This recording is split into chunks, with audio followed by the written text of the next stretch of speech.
The Happy Prince. Read and enjoy. Let's read the story of a happy prince and a bird swallow. The bird helped the happy prince to fulfill all his desires. In a country far away, there stood the statue of the happy prince. He was golden from head to foot. For eyes he had 2 bright sapphires, and a large red ruby glowed on his sword hilt. One night there flew a little swallow. His friends had gone away to Egypt, but he had stayed behind, for he was in love with the most beautiful city. All through the day and at night time he arrived at the big city. "Where can I stay here?" thought the little swallow. So she sat just between the feet of the statue of the happy prince. "I have a golden bedroom," he says quietly, and as he begins to go to sleep, a large drop of water fell on him. Soon after another drop fell. He looked up, and saw, the eyes of the happy prince were filled with tears, and tears were running down his golden face, and his face looked sad and grieved. "Who are you?" asked the swallow. "I am a happy prince." "Why are you weeping then?" asked the swallow. "When I was alive, I lived in the palace where sorrow is not allowed to enter. In the daytime, I played with my companions in the garden. My courtiers called me the happy prince, and I was indeed the happy prince, if pleasure be happiness. So I lived, and so I died. And now that I am dead they have set me up here. Now, I can see all the ugliness and all the misery of my city. Far away there is a poor house. A little boy is lying ill with a fever, and is asking for oranges. His mother has nothing to give him but river water, so he's crying. "Swallow, swallow, little swallow, will you please pull the ruby out of my sword? My feet are fastened to this pedestal and I cannot move. But my friends the other swallows are waiting for me in Egypt." "Swallow, swallow, little swallow," said the prince, "will you not stay with me for one night? The boy is so thirsty, and the mother is very sad." The happy prince looked so sad that the little swallow was sorry. "It is very cold here," he said, "but I will stay here with you for one night." "Thank you, little swallow," said the prince. So the swallow picked out the ruby from the prince's sword, and flew away. He came to the poor house. The boy was tossing feverishly on his bed, and the mother had fallen asleep. He laid the ruby on the table beside the woman's pot. Then the swallow flew back to the happy prince, and told him what he had done. He said, "I feel quite warm now, although it is so cold." "That is because you have done a good action," said the prince. And the little swallow began to think, and then he fell asleep.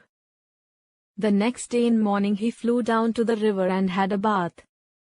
"Tonight I will go to Egypt," said the swallow, and he was in high spirits. He visited all the public monuments, and sat a long time on top of the church steeple. When the moon rose he flew back to the happy prince. "Swallow, swallow, little swallow," said the prince, "will you stay with me one more night?" "All will be waiting for me in Egypt," answered the swallow.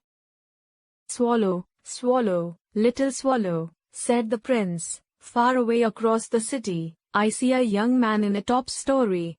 He is leaning over a desk, his hair is brown, and his lips are red. He's trying to finish a play for the theater, but he's very cold and hungry, and he can't write anymore." "I will stay with you one night," said the swallow. "Shall I take him another ruby too?" "Sadly, I have no ruby now," said the prince. "Now I have only the sapphires in my eyes. They were brought from India. Pull out one of them and take it to him. He will sell it, and buy food and firewood, and finish his play." "Dear prince," said the swallow, "I can't do that." But the prince insisted. So the swallow took out the prince's eye, and flew away to the young man. The young man had his head and hands on the table, and when he looked up he found the beautiful sapphire lying on the table. He cried, "This is from some great admirer. Now I can finish my play." The next day the swallow flew down to the sea. First he saw a big ship arriving from a far-off country. "I am going to Egypt," cried the swallow. When night came he flew back to the happy prince. "I am here to say goodbye," he said. "Swallow, swallow, little swallow," said the prince, "please stay with me one more night." "It is winter," answered the swallow, "and the chill snow will soon be here. In Egypt the sun is hot. Dear prince, I must leave you, but I can't forget you." But the prince said, "In the town square, there is a little poor girl. She's selling matches. She has let her matches fall down, and they are all spoiled. Her father will scold her if she does not bring home some money, and she's crying. Pull out my other eye, and give it to her." "I will stay with you one more night," said the swallow, "but I cannot pull out your eye. You would be blind then." "Swallow, swallow, little swallow," said the prince, "do this for me." So he pulled out the prince's other eye, and darted down with it and gave the jewel in the girl's hand. "What a lovely bit of glass!" cried the little girl, and she ran home, laughing. Then the swallow came back to the prince. "You are blind now," he said, "so I will stay with you always." "No, little swallow," said the poor prince, "you must go away to Egypt." "I will stay with you always," said the swallow, and he slept at the prince's feet. Next day he sat on the prince's shoulder, and told him stories of what he had seen in distant lands. "Dear little swallow," said the prince, "you tell me of marvelous things, but I want to know more about my city. Fly over my city, little swallow, and tell me what you see there." So the swallow flew over the great city, and saw the rich making merry in their beautiful houses, while the beggars were sitting at the gates. He flew into dark lanes, and saw the white faces of starving children. Then he flew back and told the prince what he had seen. "I am covered with fine gold," said the prince. "You must take it off, leaf by leaf, and give it to the poor." Leaf after leaf of the fine gold, the swallow picked off and gave to the poor, and the children's faces grew rosier, and they laughed and played games in the street. "We have bread to eat," they cried. Then the snow came, and after the snow came the frost. The streets looked as if they were made of silver. Everybody went about in furs, and the little boys wore scarlet caps and skated on the ice. The poor little swallow was dying from cold, but he would not leave the prince. He loved him too much. He picked up crumbs outside the baker's door when the baker was not looking, and tried to keep himself warm by flapping his wings. But at last he knew that he was going to die.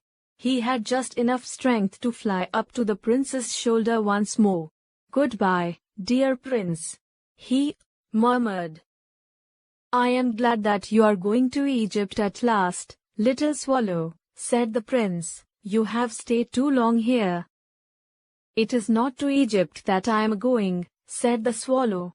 "I am going to the house of death. Death is the brother of sleep." And he kissed the happy prince, and fell down dead at his feet. At that moment a strange crack sounded inside the statue, as if something had broken. The prince's lead heart broke into two. Early the next morning, the mayor was walking with town councillors. As they passed the column, he looked up at the statue and said, "How shabby the happy prince looks." "And there is actually a dead bird at his feet," continued the mayor. "We must make a new law. No birds can die in the town square." So they melted the statue in a furnace.